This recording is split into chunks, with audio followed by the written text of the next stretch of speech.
This is against, what I was taught in my younger days and how we did it, whereas you always planted things flat and black. I didn't do this kind of shoveling a few years back, but I do not think would have found this amount of worms.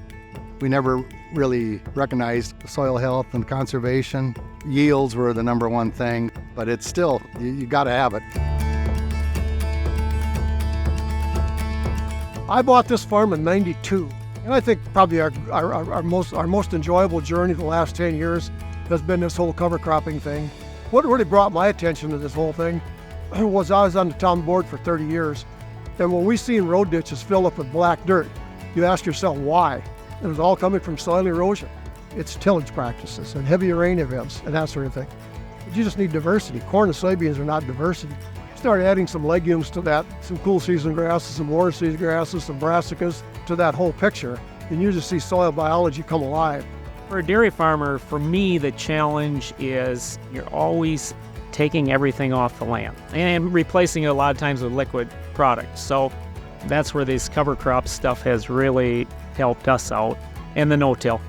When you go to no-till, you need something doing the tillage and the moving the nutrients around. And soil health is all those critters down below. That's where the diversification in crops and that added manure is a real plus.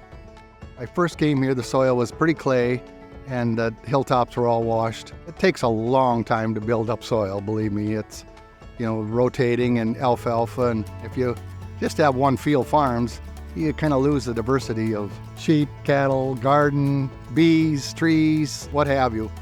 I think you can come out just fine with conservation.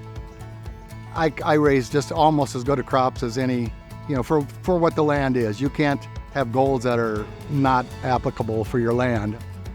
Southeast Minnesota, our main focus of conservation practices come in the form of structural practices such as earthen dams to grass waterways. The non-structural practices, we have things like cover crops that we promote. We also have programs that help landowners reduce tillage on their farms. When you go to SWCD, they know all the soil types around the county. Their erodibility, their ability to absorb water. They can point you in the direction, try to use the resources they have to prevent that stuff. How many people are there to talk about no-till dairy farming? So they have the expertise to develop the project for you and get it done. We try to make conservation easy.